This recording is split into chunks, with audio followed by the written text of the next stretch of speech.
Perfect. My name is Trayvon Cole. I'm going to talk about Google Classroom and the 7 guidelines for creating effective online lessons or clear online lessons. So again, Google Classroom is a online classroom for students to join, and they join very easily. They just join with a code. Teachers just give them the code. They need them to join so that they're in the right class, and from there teachers are able to add assignments.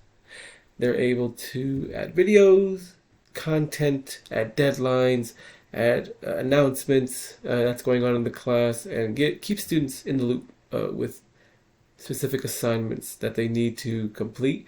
uh, for the 7 guidelines for setting up clear online lessons, it just gives 7 different strategies so that you can create uh, pretty much a collaborative online lesson for students so that there's no ambiguity. So, for example, it says same time, same place. So, always post your information in the same area. Make it easy for students to access the new information that they need, or any information that they need, by keeping it in one place. So, the Google Classroom would be a good app to use that in.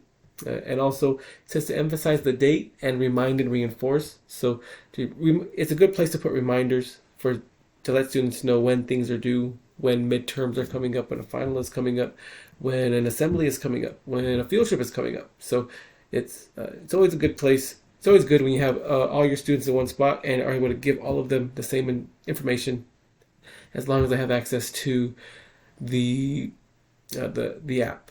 Okay, and another cool strategy that they use in the 7 guidelines is the 1, 2, 3. Just make it easy for students to access all of your lessons, number them appropriately so that they can go from one to the next without any ambiguity.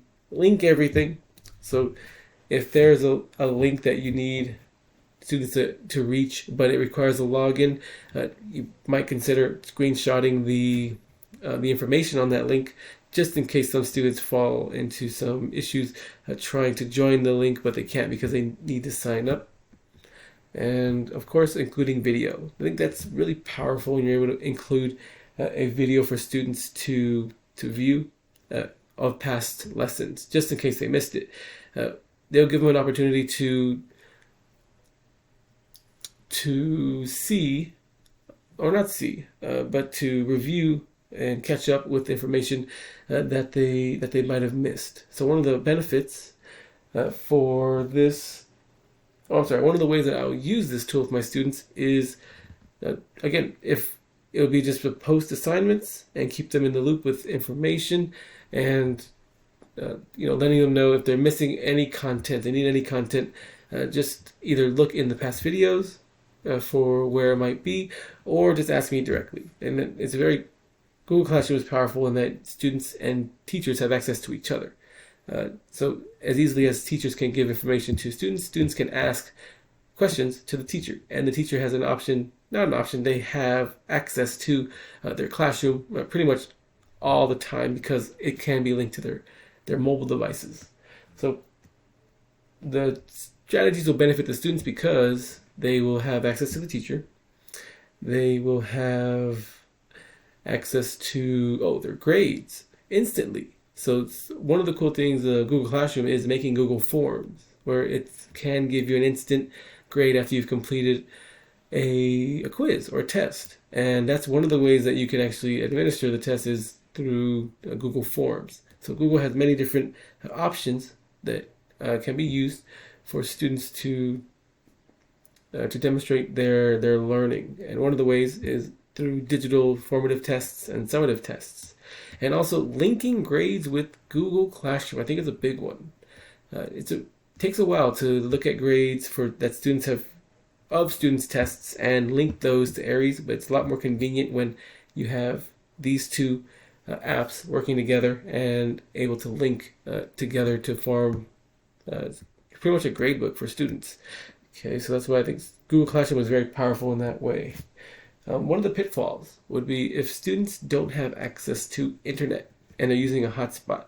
One thing is that they will miss lecture not only will they miss lecture, they won't be able to view the video that is going to be made for those students who missed the lecture.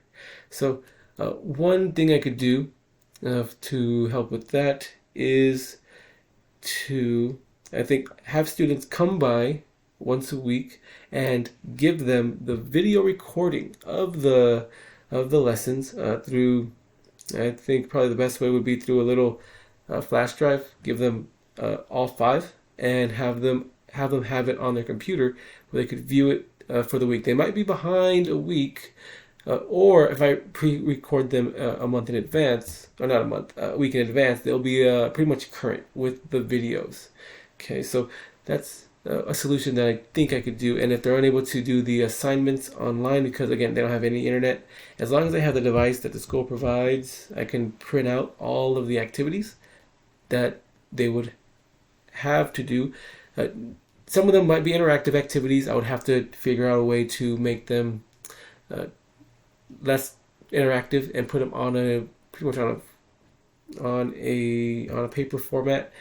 And again, it'll just be a quick solution, but I think that would be the most beneficial solution, is having the student come in, giving them the videos through a flash drive, and then have them turn in their work from the previous week, and I give them new work for the current week. That might be the thing that we have to do for those few students that don't have internet access. Okay.